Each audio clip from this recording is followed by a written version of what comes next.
In September of this year, the internet just exploded with news about 22-year-old Gabby Petito.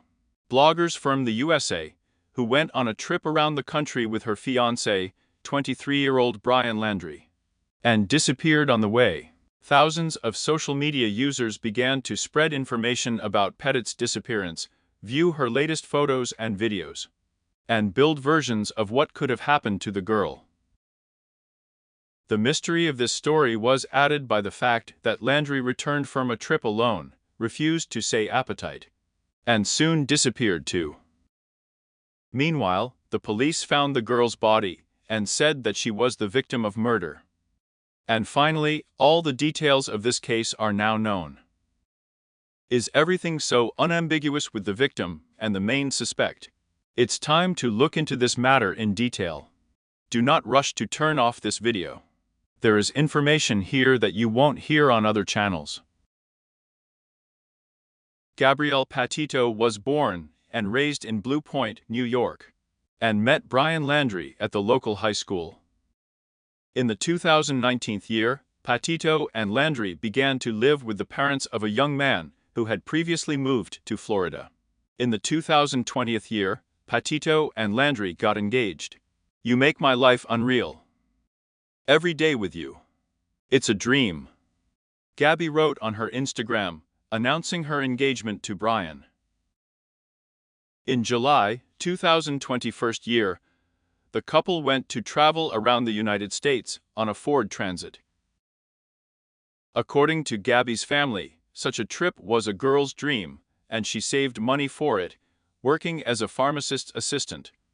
The media reported that Petito and Laundrie worked in the American supermarket chain Publix before the trip, most of which, in addition to shops, also have pharmacies. Gabby and Brian went on a trip on the 2nd of July from Blue Point, where they came to the graduation of the girl's brother. It was planned that the trip would last 4 months and end on the other side of the country in Oregon on the 4th of July.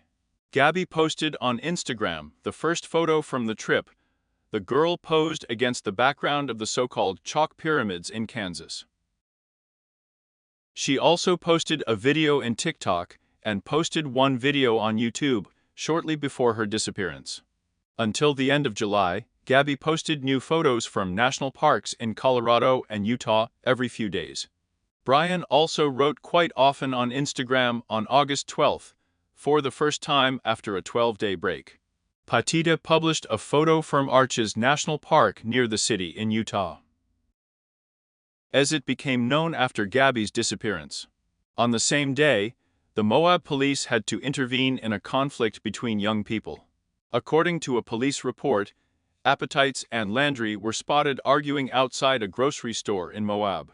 The police caught up with them already on the way out of the city. Gabby was crying, and Brian explained that they both had psychological difficulties on the road. Gabby talked, in particular, about anxiety, and they began to quarrel more often. On this day, there was another argument between them in the mob, and Brian decided that they should spend a little time without each other. He got into the van, and Gabby thought he wanted to leave without her, and began to beat him. He pushed the girl away.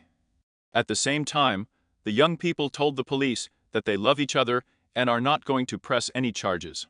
The police limited the conversation to one of them decided that it was better for the young people to spend the night separately, and took Brian to the hotel. Gabby stayed overnight in the van. August 21st. The couple was in Salt Lake City, the capital of Utah. It is known from the words of Gabby's father, Joseph Petito.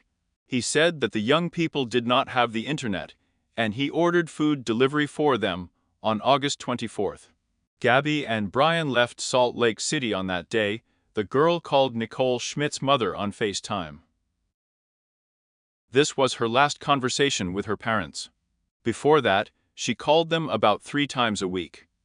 On August 25th, Gabby posted her last photo on Instagram. It shows a girl posing with a small knitted pumpkin in her hands. The signature reads, "Happy Halloween." The place where the picture was taken is not specified, but social media users found out that the photo was taken in the city of Ogden, in Utah, which is located about 45 minutes from Salt Lake City.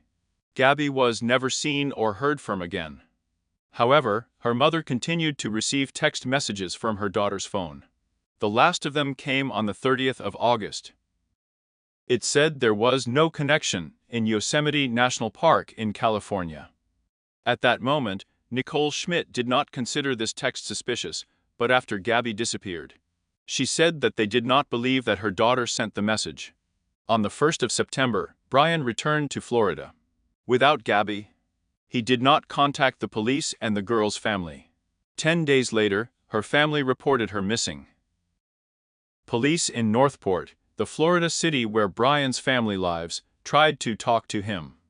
But he had no status in the case of the girl's disappearance and refused to cooperate with the police. Although Apatite's family publicly asked him to tell what happened on the trip. "Brian, how can you do this to Gabby? You selfishly keep silent while she is left alone in the wilderness," the girl's relatives said. Stephen Bertolina, Laundrie's lawyer, explained that Brian did not want his testimony to be used against him. "In my experience, intimate partners often become the first to be suspected by law enforcement agencies in such situations. And the standard warning is that any word can be used against you. Right. Regardless of whether my client had anything to do with Miss Petit's disappearance." On September 15th, the police named Laundrie as a likely suspect. And 2 days later, the Laundrie family announced that their son had disappeared on September 13th. He allegedly said he would go to the Carlton Nature Reserve and did not return home. The police organized a search. They are complicated by the fact that Carlton is a swampy area. In the area where Laundrie is being searched, 75% of the territory is covered with water. Northport Police spokesman Josh Taylor noted that in the last days before the disappearance, Brian was under incredible pressure because of Gabby's disappearance and his silence about it. In particular, he was bullied on the internet. The young man's social networks were filled with comments asking, "Where is Gabby, and what did you do with her?"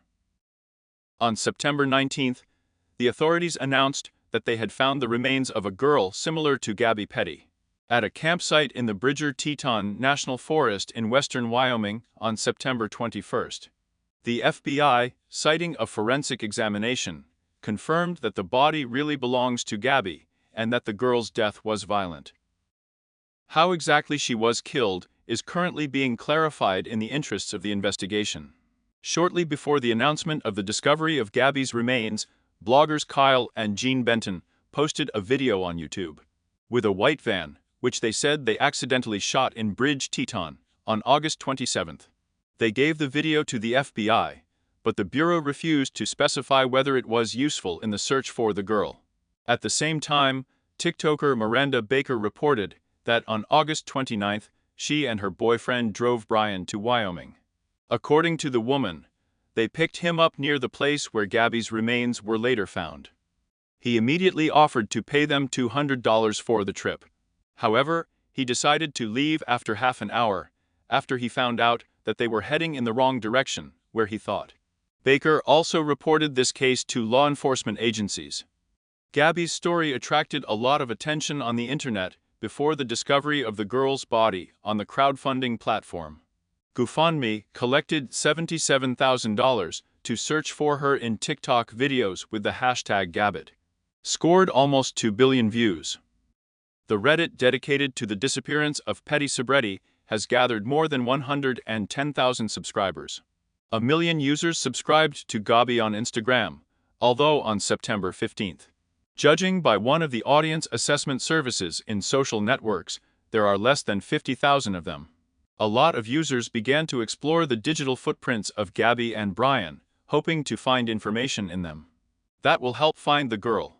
They even looked for what kind of music Petito listened to on Spotify and what books her fiancé read. The missing fiancé of the girl, Brian Apatite, could not be found for more than a month. The search was complicated by the fact that the Carlton Nature Reserve and the area around it, let me remind you, were swampy.